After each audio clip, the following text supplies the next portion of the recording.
Bonsoir, nous sommes le mardi 18 octobre. Bienvenue à l'émission Le Candidat. Mon nom est Gilbert Thibodeau. Cette semaine, évidemment, dans 3 semaines, on va savoir ce qui se passe aux États-Unis au midterm. On va en parler aujourd'hui parce que je pense qu'il y a beaucoup de gens qui apprécient ou qui veulent en savoir plus sur ce qui peut se passer aux États-Unis. Également, ce qui s'est passé, que je vais en parler d'un angle différent. Je ne sais pas s'il y en a qui en ont entendu parler d'une toile de Van Gogh qui a été non respectée. Mais avant, j'entends parler souvent on parle d'opioïdes, de drogues et de différentes dépendances ici au Canada. Et le gouvernement canadien met souvent de la publicité en disant « Vous avez des problèmes, on a créé des organismes et on a beaucoup d'argent de prêt à donner à ceux qui ont des problèmes d'opioïdes ou de drogue pour vous soutenir dans ça. » Ça ne tente pas à quelqu'un d'aider un peu le budget des policiers dans les grandes villes au Canada, comme par exemple à Montréal, comme par exemple à Toronto, là. Aider financièrement les policiers qui puissent faire leur travail et qu'on puisse faire en sorte qu'il y ait de moins en moins de drogue disponible. Entre autres, le chemin Roxham, si quelqu'un s'en occupait. 2 autres petites choses. Vous remarquerez qu'il s'est passé quelque chose la semaine dernière. Je ne veux pas faire une longue histoire là-dessus. Son nom, c'est Janine Small, de la firme Pfizer. Je pense son titre exact, c'est vice-présidente senior ou présidente des relations internationales et développement de Pfizer sur la planète Terre, qui a dit ouvertement, est-ce que, à la question qui lui a été posée lors d'une commission en France, un genre de commission d'enquête en France. Et elle a carrément dit non. La question était simple, c'est est-ce que Pfizer a fait des tests avant de dire que dès que tu es vacciné, tu ne peux plus le transmettre? On parle de la fameuse grippe. Eh bien, elle a carrément répondu non. Ça fait du bruit énormément actuellement, autant en Europe, ça commence déjà aux États-Unis. Ça va peut-être se rendre ici. Je ne sais pas s'il y en a qui ont suivi ça.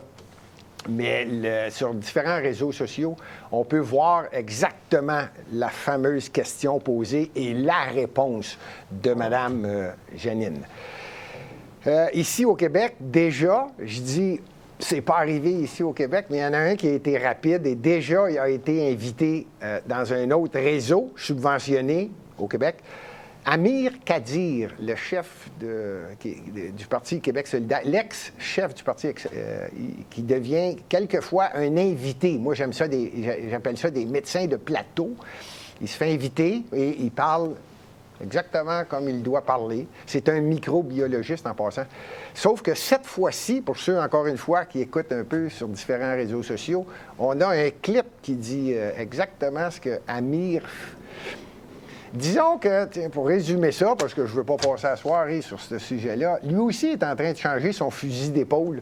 Mettons que le narratif, là, commence à boiter. Et tu dis boiter, moi, là? D'accord, marcher d'un autre angle, mettons. Ceci dit, avant de commencer l'émission, j'aimerais qu'on porte un petit 20 secondes de silence, parce qu'il y a une guerre. Il y a deux pays que j'appelle 2 pays cousins qui actuellement sont pas... On parle de guerre nucléaire, on parle d'une possibilité d'un déclenchement majeur. C'est quelque chose de très, très, très, très sérieux. J'aimerais qu'on prenne un petit 20 secondes de silence en compagnie du président de l'Ukraine lors d'une entrevue il y a quelques jours. Впевнений, що я готовий її розказати. Can you tell us that? Я не впевнений, я думаю, просто ви будете сміятися, а в Росії будуть плакати.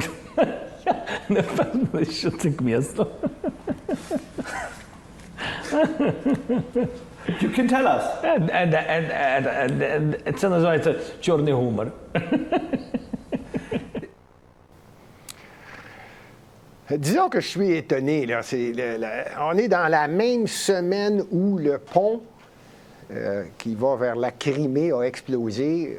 Le même moment, la même semaine où Vladimir Poutine s'est choqué, a bombardé de plus en plus précisément dans des grandes villes, dont Kiev, pour attaquer le système de réseautage, pour diminuer les possibilités de communication pour l'armée ukrainienne. Et j'ai de la difficulté à comprendre que le président Zelensky en place se permette des entrevues de cette façon-là, même si ça ne dure que 20 secondes. Maintenant, j'en ai parlé au début de l'émission, j'ai dit il y a des jeunes qui ont lancé du jus de tomate sur une belle peinture de Van Gogh qui vaut quelques millions de dollars. Si je ne me trompe pas, c'est la fameuse plante de Van Gogh. Là.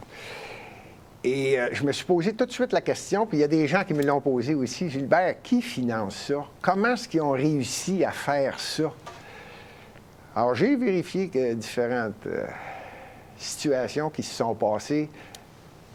Vous allez comprendre après. Je veux juste vous montrer deux événements drôles qui se sont passés, justement, celle de Van Gogh et un autre.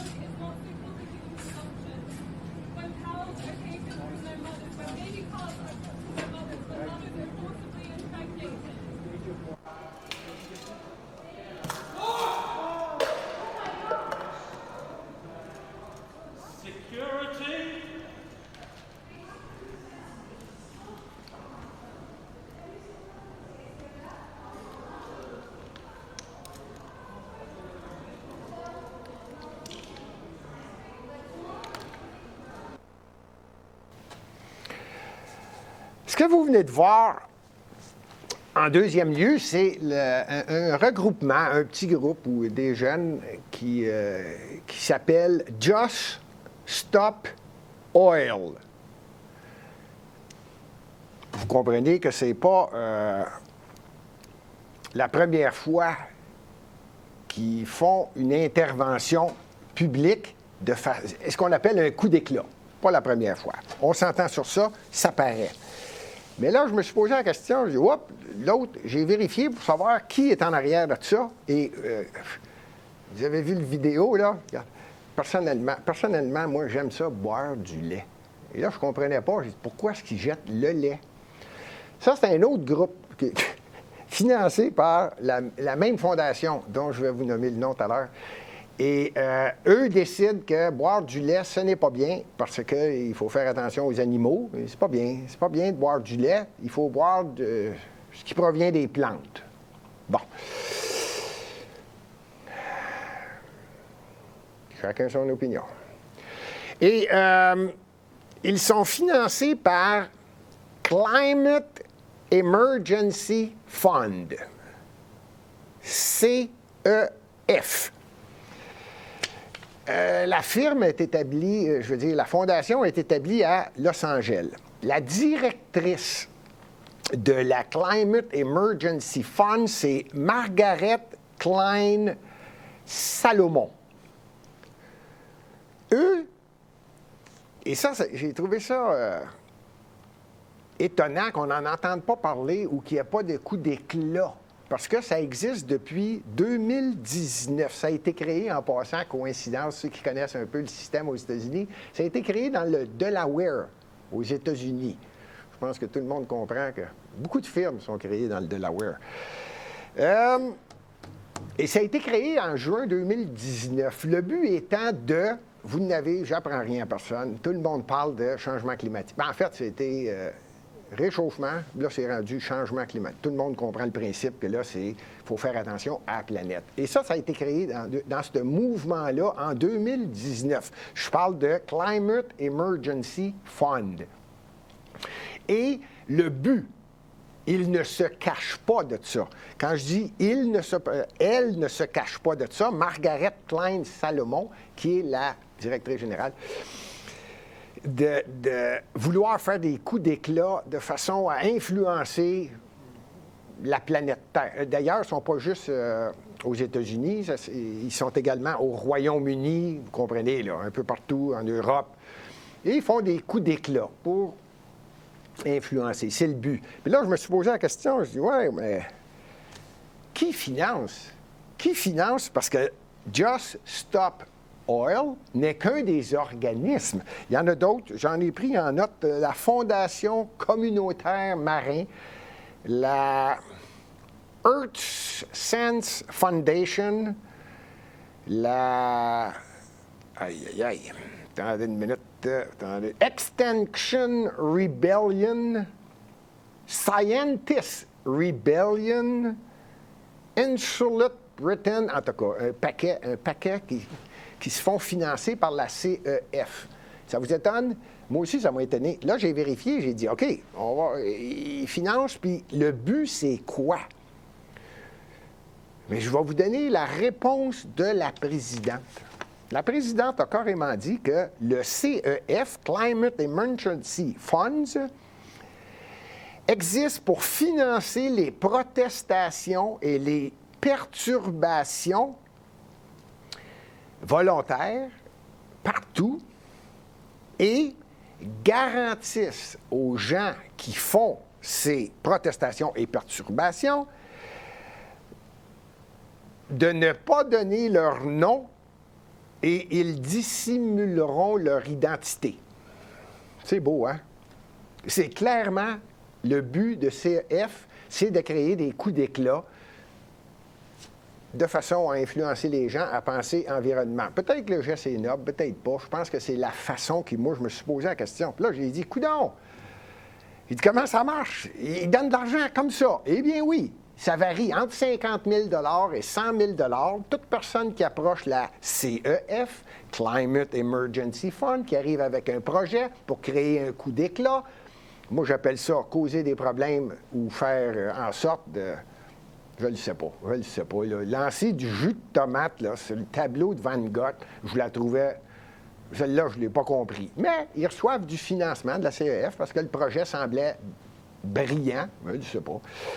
Et selon les dires, ça varie. Ça varie le groupe qui demande de l'argent. Ça varie entre 50 000 et 100 000 qu'ils peuvent recevoir pour causer des problèmes quelque part sur la planète. Entre autres, n'allez pas croire que ce n'est qu'au Royaume-Uni ou aux États-Unis. Ils sont au Royaume-Uni, États-Unis, Australie, Canada, France, Allemagne, Suisse. Et j'ai vérifié dans chacun de ces pays, effectivement, il y a des... Pourquoi ça ne s'est pas répandu plus vite? Ça a été créé en 2019. Ils ont été ralentis par le phénomène de la fameuse grippe, qu'on appelle la grippe chinoise, là, qui a duré 2 ans.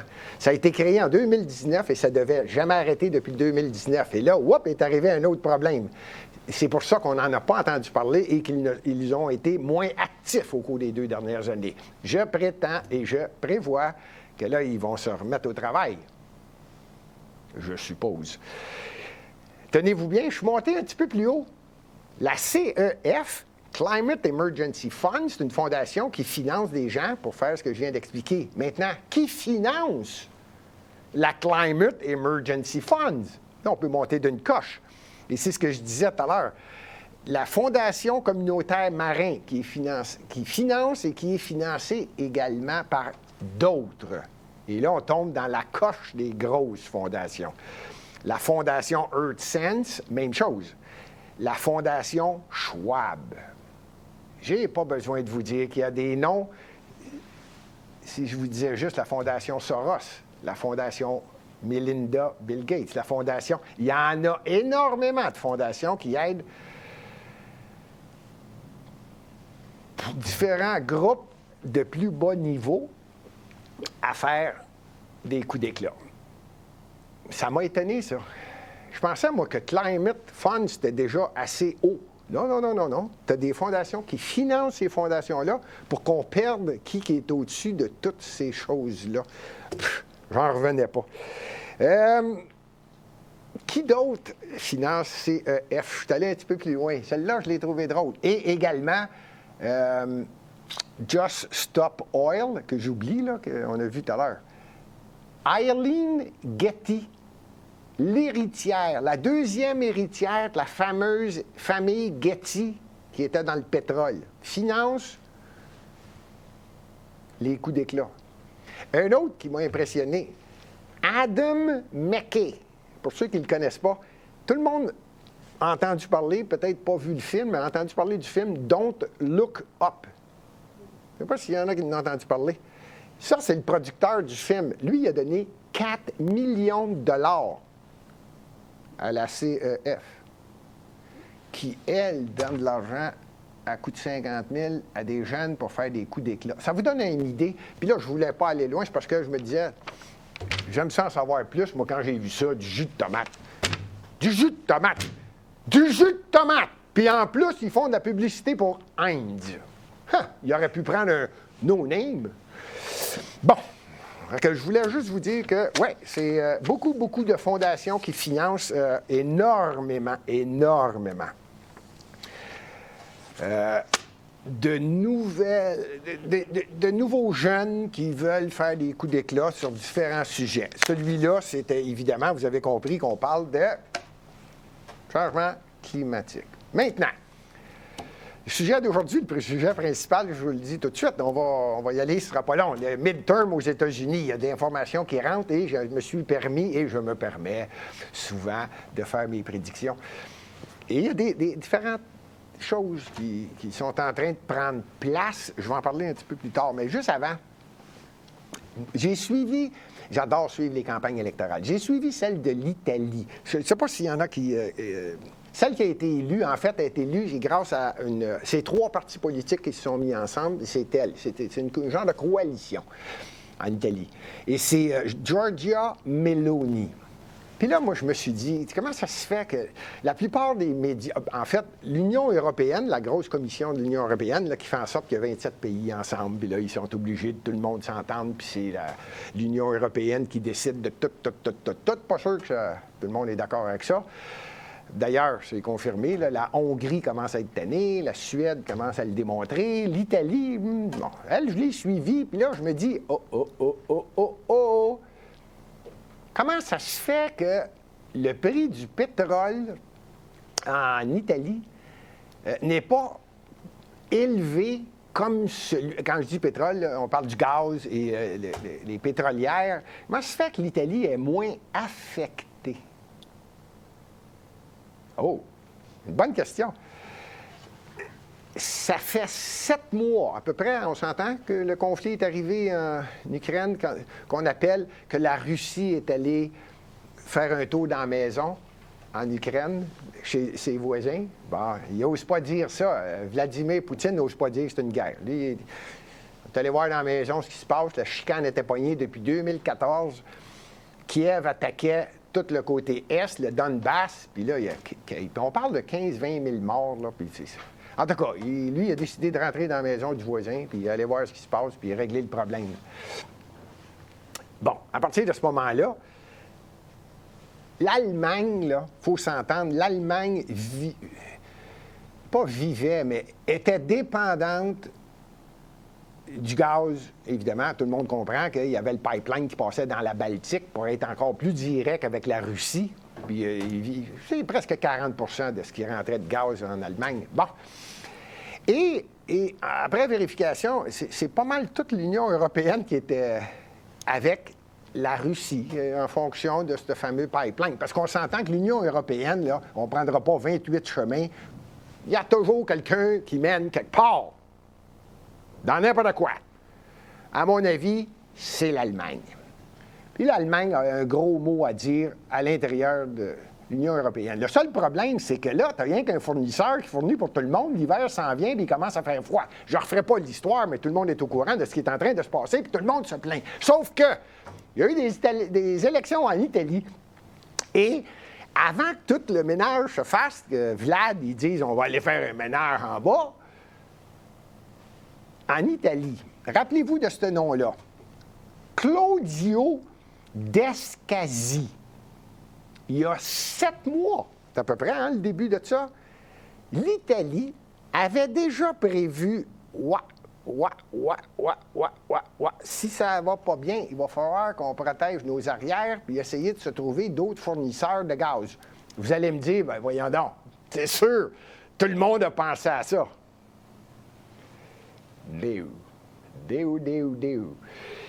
L'Allemagne, là, elle a dit non, on va falloir qu'on règle ça par la négociation. Rappelez-vous de ça, au début, là, dans les premiers mois des 7 mois, là, on va peut-être régler, on va peut-être pas le régler.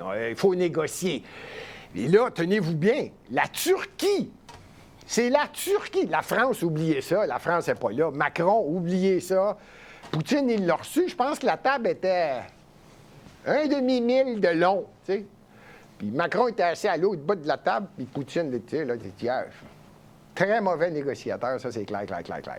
Ceci dit, il y a des pays, entre autres, je reviens à l'Italie, qui, elle, a dit ouais, ça ira pas bien.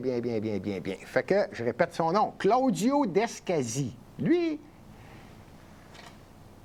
il est allé, lui, faire le tour ailleurs qu'en Russie. Parce que là, il a dit non, la négociation ne marche pas, si ça ne marche pas, si ça avance pas. Puis en plus, rappelez-vous que, à mon avis, c'est encore une fois une opinion, mais je pense que c'est même plus un secret pour personne. L'OTAN, c'est tous des pays de l'OTAN dans l'Union européenne. L'histoire de base, tout le monde sait que l'Ukraine, par la pression américaine, devait devenir membre de l'OTAN. Vous comprenez le principe que si un pays devient membre de l'OTAN, lorsqu'il est attaqué, tout le monde est obligé d'aller l'aider. Fait que les Américains n'aiment pas les Russes. Je pense que ça fait des milliards d'années que tout le monde sait ça. Puis là, tiens, regarde, on va s'approcher de la Russie. Tout le monde va être proche. Puis tout le monde va être membre de l'OTAN. Fait que là, personne ne va oser toucher à personne parce que tout le monde est obligé de protéger le pays qui se fait attaquer. Vous comprenez le principe? C'est une association, l'OTAN. Qui mène l'OTAN? C'est facile, c'est les États-Unis. D'ailleurs, rappelez-vous qu'à une autre époque, le grand blond à chaussures noires dont je vais parler tout à l'heure, Donald Trump, lui avait dit, non, regarde, l'OTAN, là, on va arrêter tout ça, là. Pourquoi c'est les États-Unis qui financent tout? Là, il a commencé à dire, là, vous êtes membre de l'OTAN, vous allez mettre tant de pourcents de votre PIB, qui est selon l'entente de l'OTAN, parce que là, les États-Unis vont arrêter de vous financer, puis ils vont arrêter de vous aider si jamais vous avez du trouble. Là, les pays ont commencé à sortir de l'argent, puis il n'y avait pas le choix de payer, parce que le grand blond, il l'avait dans la tête. Il dit, regarde, nous autres, aux États-Unis, on aime tout le monde, mais on va commencer par s'aider en premier. Il y en a qui ne l'aiment pas. Mettons que moi, je l'aimais, celle-là. Et c'est la même chose pour Giorgia Meloni. C'est exactement ce qu'elle a dit au début. Il y a 7 mois, elle a envoyé, M. Descasi, elle a dit, en fait, c'est pas elle. C'est le gouvernement italien et ce que j'appelle, moi, des négociateurs cachés. Ceux qui sont capables d'évaluer ce qui se passe puis donner une direction au pays. Ça a été très bien pensé. Et lui, il a fait le tour. Tenez-vous bien, là.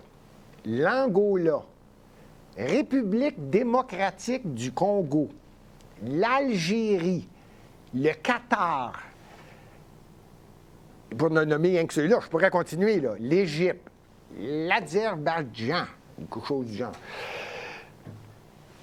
est allé négocier pour du gaz, des ententes pour avoir d'autres fournisseurs au cas où. Ils ont fait ça au début. Non, je le sais, aujourd'hui, c'est facile. Vous allez tous me dire, ben oui, tous les pays, ils ont sûrement fait ça. Non, les États-Unis disaient à l'Europe, non, que je ne vous voyais pas prendre quoi que ce soit de la Russie, il faut leur faire mal.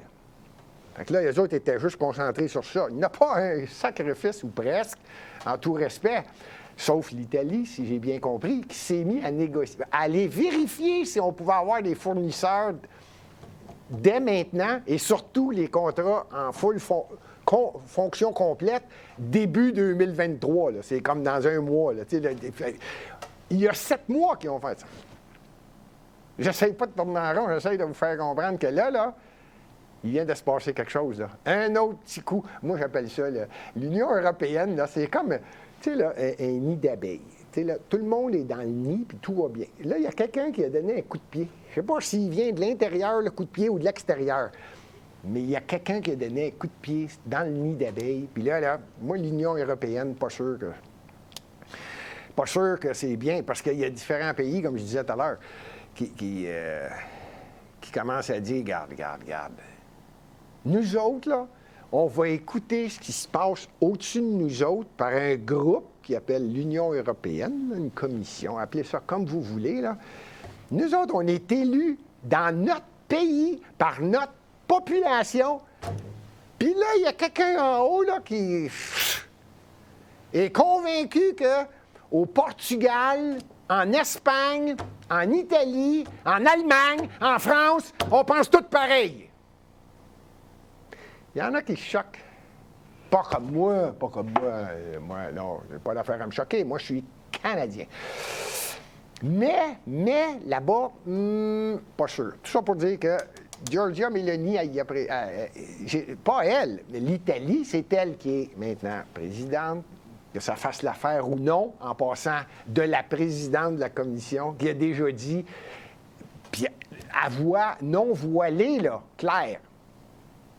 Si vous votez pour Giorgia Meloni en Italie, je vous avertis, l'Union européenne va vous causer des problèmes. Pas nerveuse, la madame. J'ai hâte de les voir, ces deux-là, quand ils vont se rencontrer, moi, à une commission en Europe. Oh! Ça va être beau à voir. Puis là, tenez-vous bien, là. Pour finir là-dessus, parce que c'est pas le sujet d'aujourd'hui. Mohamed, là, on change de coin, OK? Je m'en vais, là, vers en Arabie, là, tu sais, le Moyen-Orient, vous connaissez ce coin-là. Mohamed Ben Salman, lui, il a de l'argent. Lui, il en a du pétrole. Lui, en plus, lui, on dirait qu'il a juste un petit peu de sable. Il fait juste ouvrir un tuyau, puis ça coule, puis c'est du pétrole, là, tu sais, classe 1, là, ou presque. Lui, il fait juste ça. Lui, pas fou, lui non plus. Il a dit, hey, là, qu'est-ce qui arrive? Les prix montent, on fait encore plus d'argent. Vladimir Poutine est allé le voir, puis il a dit, c'est quoi le nom de votre gang, là? Bien, il dit, ça s'appelle l'OPEP. Il dit, je peux-tu être dans la gang?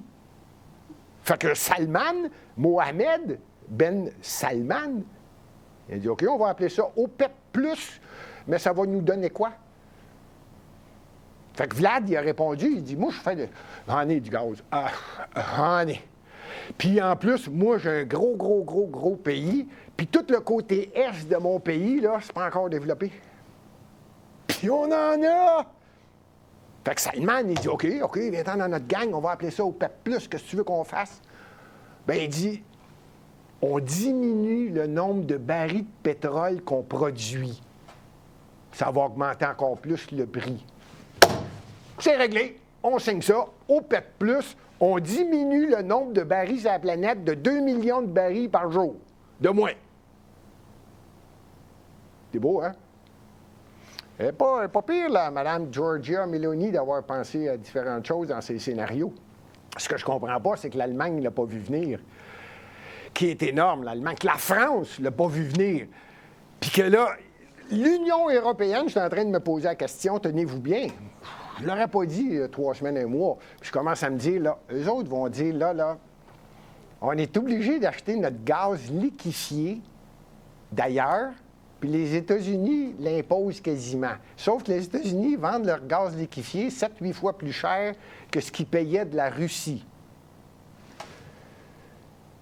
Avez-vous compris, celle-là? Il faut le faire, là. 7-8 fois plus cher que ce qu'ils payaient avec la Russie. Je comprends, vous allez tous me revenir en disant « Ouais, mais là, il a attaqué l'Ukraine, là, il fallait y donner des pénitences. » OK.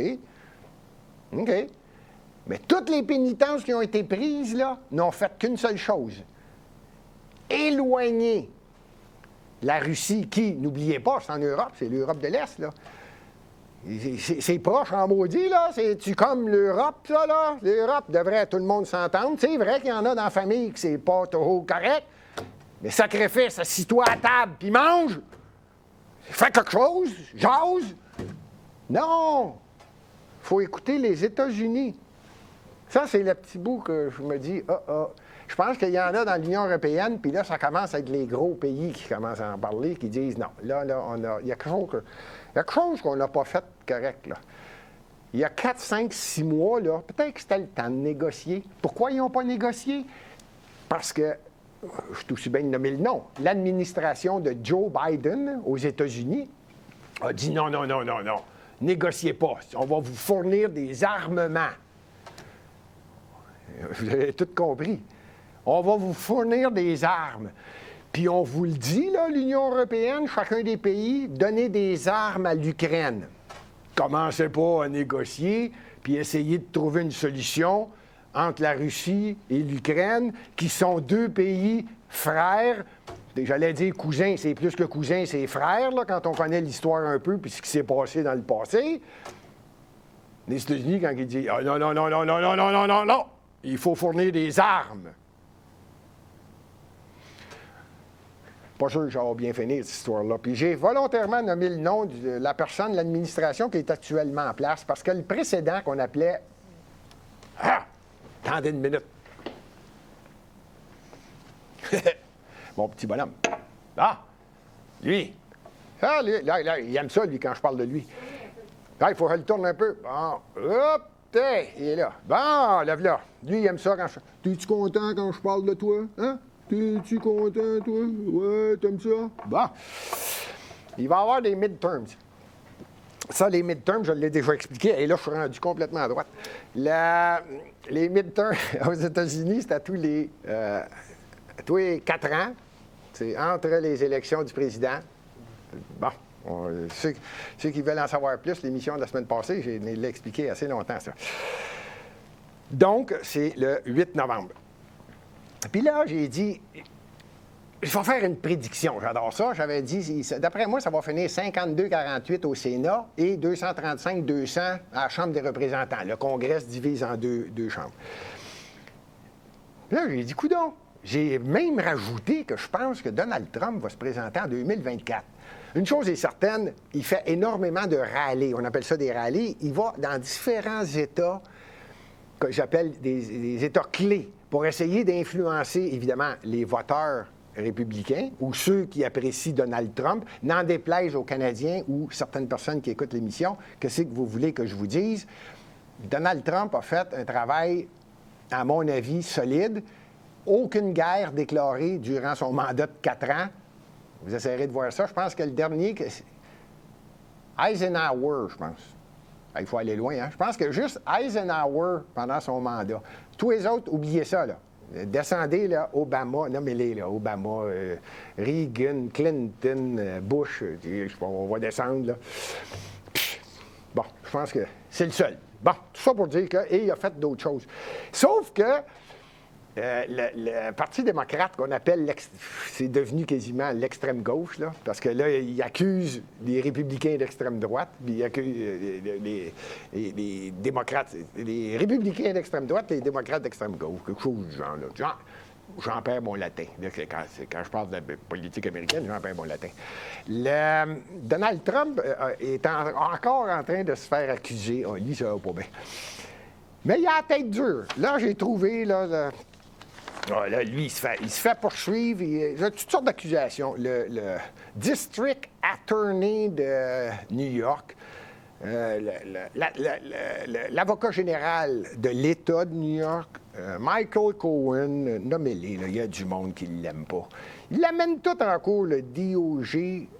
Ah oui, une investigation du district. Ah boy, Fulton County, qui reviennent contre lui. Peter Strzok, en tout cas, il en a un paquet, il en a à peu près 11 là, en cours. C'est pas réglé encore.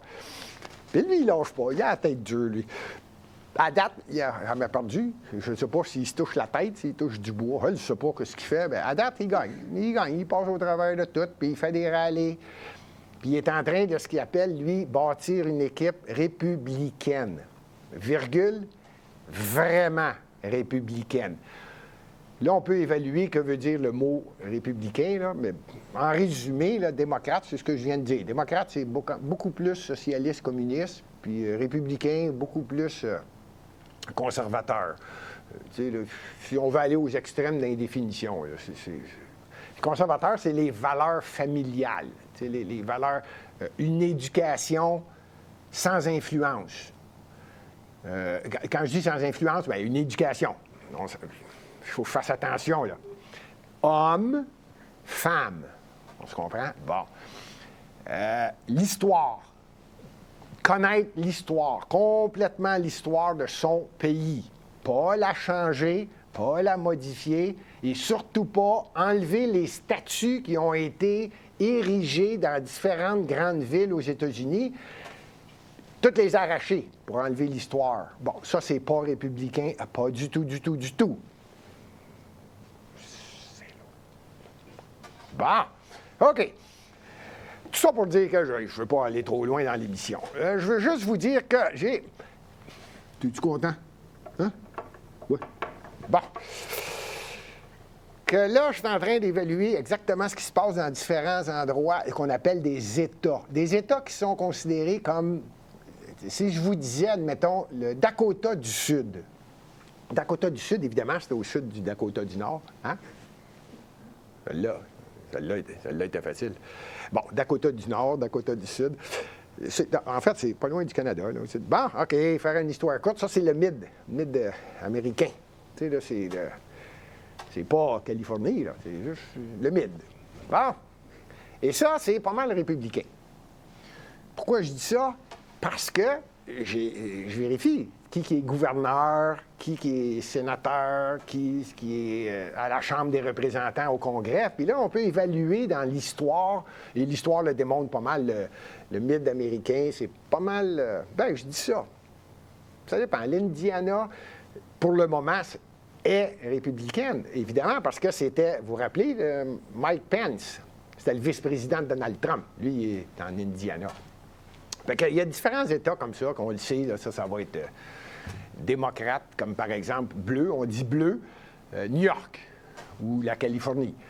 Puis c'est dur à faire changer le Texas, qui est rouge. C'est dur de l'envoyer démocrate. Il y en a qui disent que ça va devenir démocrate. Savez-vous pourquoi? À cause des fameuses douanes au sud. Ils passent par le Texas dans différentes villes au sud du Texas. Et Joe Biden, l'administration démocrate, n'a pas voulu finir le mur qui sépare la frontière avec le Mexique. Alors, ça rentre, croyez-moi que ça rentre. Ici, per capita, je pense que le Canada est dur à battre. Nous autres, on a le chemin Roxham, personne ne s'en occupe.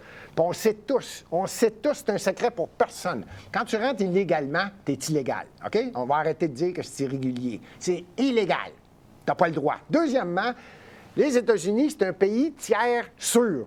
Ça veut dire que tu n'as pas le droit de sortir des États-Unis puis t'en venir en disant « Oh, j'ai peur de me faire tuer, ci ou ça. » Non, non.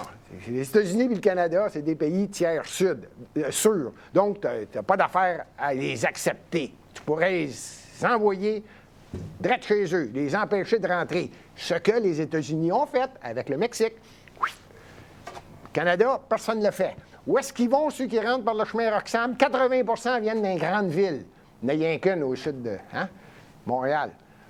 Fait que là, il serait peut-être temps que la mairesse de Montréal se grouille un peu, en parle. C'est pas à son niveau. C'est pas à son niveau, c'est au niveau fédéral. Mais là, à un moment donné, téléphone, calique.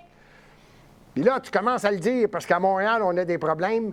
Je vais en faire une émission sur ça. J'avais dit, je m'en porterais pas. C'est pas là-dessus que je voulais parler. Je voulais parler de ce qui se passe aux États-Unis. Donc, le Texas, c'est rouge. Et il y en a qui disent que ça va peut-être devenir bleu, parce que ça rentre à tour de bras. Puis ça s'installe dans les premières grosses villes, au Texas. Mais là, ça commence à s'en aller de plus en plus dans différents endroits. C'est peut-être l'intention de différentes personnes, c'est d'enlever tout le phénomène de nationalité dans un État américain, parce que chaque État, croyez-moi, chaque État est différent les uns des autres. Hein? Peut-être que c'est ça, je ne le sais pas. Il y a quelqu'un qui a un but en arrière pour laisser rentrer ça de façon irrégulière. Ça déstabilise toute une économie, là. Ici, à Montréal, on parle qu'on n'a pas de logement, justement. Et quand ça rentre, il faut que tu les loges, là, tu les acceptes. Après ça, tu dis, le budget n'y arrive pas, on fait des déficits puis des dettes énormes. Ben oui, c'est ça. Tu es obligé de lui donner de l'argent pour qu'il commence à... Vous comprenez le principe? Bon, ça se passe aux États-Unis. Sauf qu'eux autres tombent en élection, puis ils le prennent au sérieux. Parce que là, ça va pas bien, là. Plus ça va, plus ça monte. Là, c'est plus juste au Texas, c'est plus juste dans le sud de la Californie, là, par l'entremise, peut-être même par San Diego, peut-être.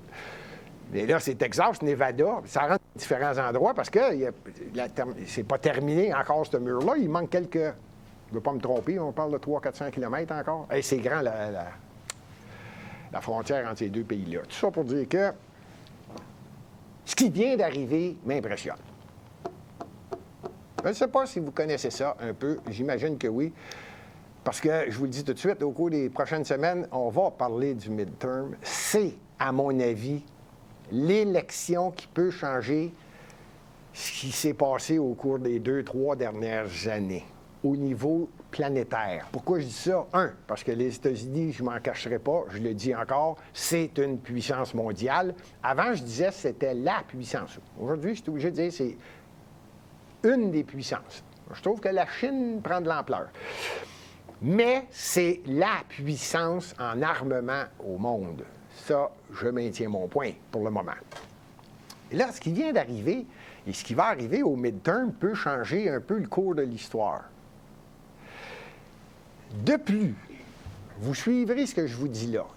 Tulsa Gabbard, peut-être que c'est Tulsa Gabbard, elle, c'est une jeune, elle a été élue pour la première fois. Aux États-Unis, tu as comme un congrès, j'ai dit, bon, bien, dans chaque État aussi, tu as ça. Tu as des représentants. C'est comme au gouvernement du Canada. Bon, tu as un gouvernement au Québec, c'est pareil. Elle vient d'Hawaï. À l'âge de 21 ans, elle a été élue à la Chambre des représentants, 2e district d'Hawaï. Je ne referai pas toute son histoire. Et elle était bonne. Elle a été appréciée à un tel point qu'elle s'est présentée au niveau américain en 2013. Elle a gagné. Elle avait à peu près une trentaine d'années. Tulsa Gabbard, avant que vous me redemandiez, vous avez juste à écrire son nom, vous allez voir. Et elle, c'était la coqueluche du Parti démocrate. Elle, là, il la voyait dans leur soupe, là, il disait, elle, là, on va la préparer, elle va... Vous me voyez venir? Elle devait être la personne clé du Parti démocrate. J'ose pas dire que peut-être même présidente, mais vraiment haut placée. À preuve, elle était vice-présidente, le titre exact, vice-présidente du Comité national démocrate. Là, plus haut que ça, là, tu es la top du Comité national de tous les États-Unis. C'était elle, la vice-présidente, de 2013 à 2016. Puis là, il est arrivé quelque chose, clink, elle ne sait pas, il y a un barreau de la chaise qui est tombé. Je ne sais pas ce qui est arrivé. Elle a fait l'armée, elle a fait la Syrie, elle a fait l'Irak, elle connaît pas mal ça. Et elle a osé dire une fois, en Syrie, là, moi je vais vous le résumer parce que j'aime ça résumer, mais elle a carrément dit, je pense que les États-Unis devraient se mêler de ces affaires. Ça, c'est Tulsa Gabbard qui dit ça. C'est une Américaine démocrate. Ça, c'est plus un républicain qui dirait ça. Regarde, on va s'occuper de nos problèmes, là. C'est pas le temps d'aller écœurer. C'est pas Erdogan, lui, c'est... j'oublie son nom. En Syrie, là. Et lui, il faisait pas trop de trouble. Il y a du trouble un peu avec ceux qui font du vandalisme, là, à haute échelle. Puis là, elle a dit, regarde. Pourquoi vous essayez de déstabiliser la Syrie? Elle a manqué une occasion de se taire, là, elle. Là, le Parti démocrate ne l'aimait plus. Là, ils ont montré que tu n'as pas d'affaire à donner ton opinion. On te dit quoi dire et tu es démocrate parce que nous autres, on accepte que tu le sois. Je pense qu'il ne fallait pas dire ça à Mme Gabbard. Fait que là, elle a commencé à débouler des marches. Puis elle s'est aperçue que, oups, là, je ne peux plus parler ben. Pour faire une histoire courte, en 2021, on est en 2022. Non, le CPAC de 2022. Ça, c'est la convention du Parti républicain. Je vous l'ai dit, là, elle était démocrate. Elle était présente au congrès du Parti républicain des États-Unis. Elle était invitée pour aller s'exprimer. Ouf! D'ailleurs, ceux qui veulent la suivre, on peut facilement, je répète son nom, Tulsa Gabbard, vous avez juste à écrire ça. Vous allez voir, elle a quelques entrevues. Ouf! Elle a expliqué pourquoi elle a quitté le Parti démocrate. Moi, vous le résumer, ça aussi. Elle dit, c'est pas compliqué, ce parti-là, ils essayent d'imposer ce qu'ils veulent. Ils veulent rien savoir de la population. Eux autres décident de ce qui va se passer. Puis si t'es pas d'accord, débarrasse. On va te planter. Je l'ai dit dans mes mots. Bon, ben c'était pire, ce qu'elle a dit. Oh! Fait que là, mettons que... elle n'est plus démocrate. On s'entend là-dessus. Bon, et ce que je suis en train de dire, c'est que Hawaii, c'était démocrate. Comprenez-vous, là où je m'en viens avec les midterms, je pense qu'il peut se passer quelque chose, même à Hawaii, qui était démocrate, aux dernières. Un autre que je vérifie, en Pennsylvanie. Pennsylvanie, ça, c'est démocrate, je vous le dis tout de suite. Mais là, il y a un candidat que je regarde, puis je me dis, es-tu sérieux, lui? Et je ne sais pas. Il y a quelqu'un qui dit qu'il y a eu une attaque au cerveau. Je ne le sais pas. Je ne connais pas vraiment le personnage, mais je l'ai écouté quelques fois. Son nom, c'est Fetterman. Lui, il se présente au Sénat en Pennsylvanie. Pas sûr, moi. Pas sûr que ça va rester démocrate, moi, là, le Sénat. N'oubliez pas, il y a 2 sièges, 2 sénateurs par État. C'est juste un des 2. Mais pas sûr que Fetterman va gagner, moi. Peut-être que ça va être un sénateur républicain. Appelez-vous ça. Puis là, je suis en train d'évaluer tout ça parce que les 2 prochaines émissions, jusqu'aux élections du midterm aux États-Unis, je vais toujours garder un segment une bonne partie du segment de 20 minutes, 25 minutes de l'émission parce que pour moi, c'est très, très, très... Autant c'était important l'élection au Québec pour un Québécois qui suit la politique, qui aime l'économie, qui se pose la question sur différents sujets. Je le fais surtout en Amérique du Nord, évidemment. Là. Un peu moins le Mexique, par exemple. Un autre que je me dis, au Connecticut. Connecticut, c'est démocrate. Je vous le dis tout de suite. C'est démocrate. Bon. No. J'ai bien l'impression qu'un nommé George Logan. George Logan. Vous regarderez ça. Lui, là, je pense qu'il... George, moi, je pense que George a des chances. C'est bizarre, hein? Je vous le dis. On est au Connecticut. Et je pourrais continuer, je veux finir pour... je vais en finir un autre, juste parce que je l'ai dit. Au Michigan.